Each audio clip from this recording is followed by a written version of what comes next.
नमस्कार विद्यार्थियों, इस वीडियो में हम डिबेंचर की परिभाषा और डिबेंचर की विशेषताओं के बारे में अध्ययन करेंगे। इससे पूर्व के वीडियो में हम डिबेंचर की मीनिंग वगैरह के बारे में अध्ययन कर चुके हैं। कुछ तकनीकी समस्याओं की वजह से वो वीडियो पूरा नहीं हो सका था, तो उसी कड़ी में हम इस वीडियो में आगे कैरेक्टरिस्टिक्स ऑफ डिबेंचर के विषय में चर्चा करेंगे। Debenture are instrument of debt which means that debenture holder become creditor of the company. Debenture क्या है कि इंस्ट्रूमेंट ऑफ डेट मतलब ऋण का उपकरण है। जो कंपनी क्या करती है, एक तरीके से डिबेंचर जो होता है वो कंपनी के ऊपर ऋण है, और वो कंपनी जो डिबेंचर होल्डर होगा वो कंपनी के लिए क्या होगा, क्रेडिटर होगा, लेनदार होगा, कंपनी की लाइबिलिटी होगी वो, और वो उस डिबेंचर होल्डर को उसको वो पैसा पे करना पड़ेगा। They are a certificate of debt with the date of redemption and amount repayment mentioned on it।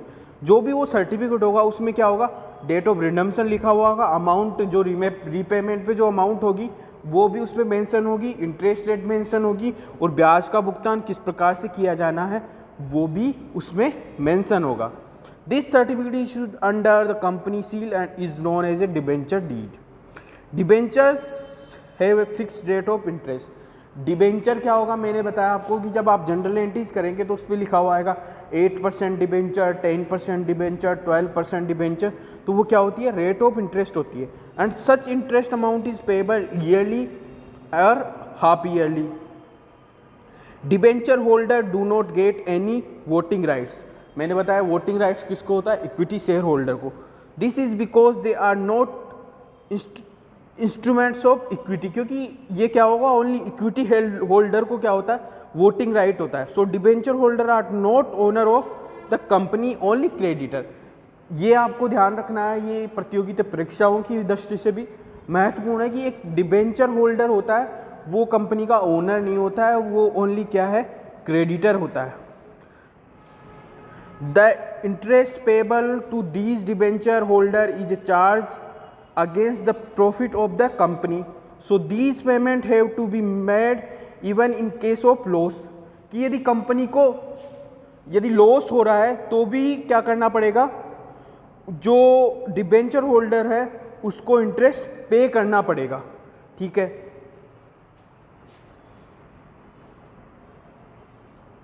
अब advantage of debenture. One of the biggest advantages of debenture is that the company can get its required funds without diluting equity. Since debenture are a form of debt, the equity of the company remains unchanged। यहाँ पे क्या होगा, company की जो capital है वो क्या रहेगी, अनचेंज रहेगी, और ये एक ऋण के रूप में डिबेंचर को इशू करना कंपनी के लिए आसान रहता है। Interest to be paid on debenture is a charge against profit for the company. ठीक है, जो भी ब्याज डिबेंचर्स पे चार्ज किया जाएगा वो कंपनी के प्रॉफिट के अगेंस्ट किया जाएगा। But this also means it is a tax deductible expenses and is useful bye tax planning. जो भी कंपनी इंटरेस्ट चार्ज करेगी ये क्या होगा, उस कंपनी के लिए एक टैक्स बेनिफिट होगा, टैक्स प्लानिंग में इजी रहेगा, क्योंकि वो उसके लिए एक खर्चा है और कंपनी उसको एक्सपेंसेस में दिखा सकती है। Debentures encourage long term planning and funding and compared to other forms of lending debenture tend to be cheaper. ये क्या है, अदर फॉर्म्स हैं जो इक्विटी, प्रेफरेंस शेयर और डिबेंचर्स के, उनके से ज़्यादा चीपर होती है, उनसे ज़्यादा सस्ती होती है। Debenture holder bear very little risk since the loan is secured and the interest is payable even in the case of a loss of the company. यहाँ पे क्या है, मैंने पहले बताया आपको कि ये लेस रिस्की है, कि जो भी डिबेंचर होल्डर होगा उसको क्या मिलता है, इंटरेस्ट मिलता है, और वो इंटरेस्ट उसको मिलेगा ही मिलेगा चाहे कंपनी लॉस में हो।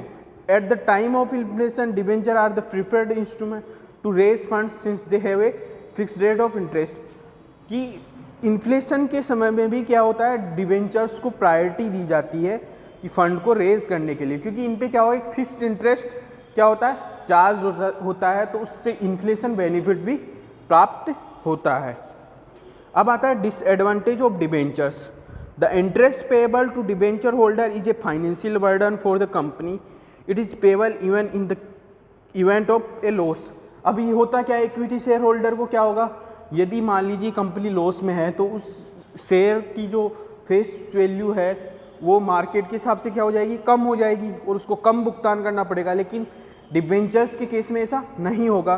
डिबेंचर्स के केस में इंटरेस्ट पे करना पड़ेगा। वाइल इशूइंग डिबेंचर्स है help a company trade on equity, it also makes it too dependent on that a squared equity ratio is not good for the financial health of a company.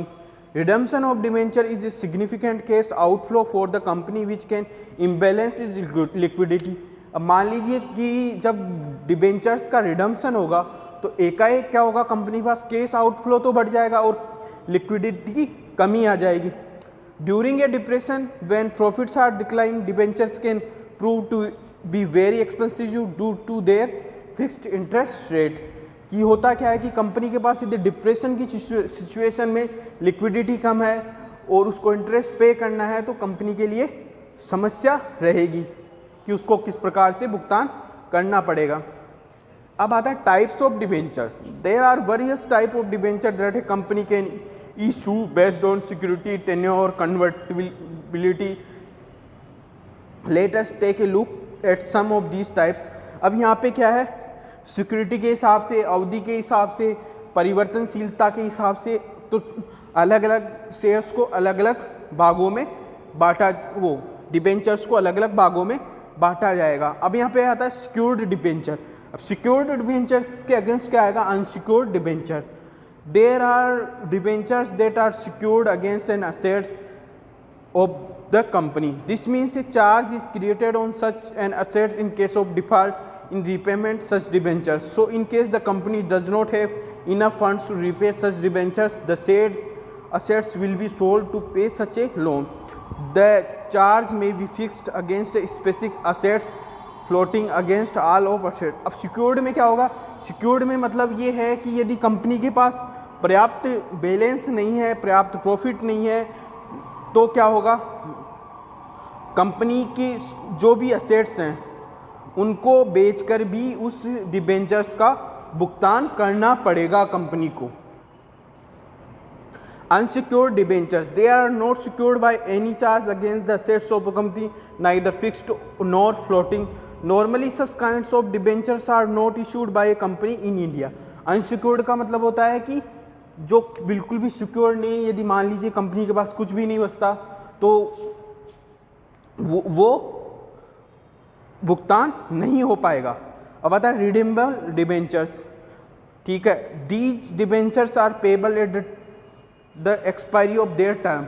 एक term होती है, एक tenure होगा कि जैसे 5 साल का है डिबेंचर, 10 साल का है तो उसके बाद में वो रिडीमेबल होगा, जिसको हिंदी में बोलो शोधन।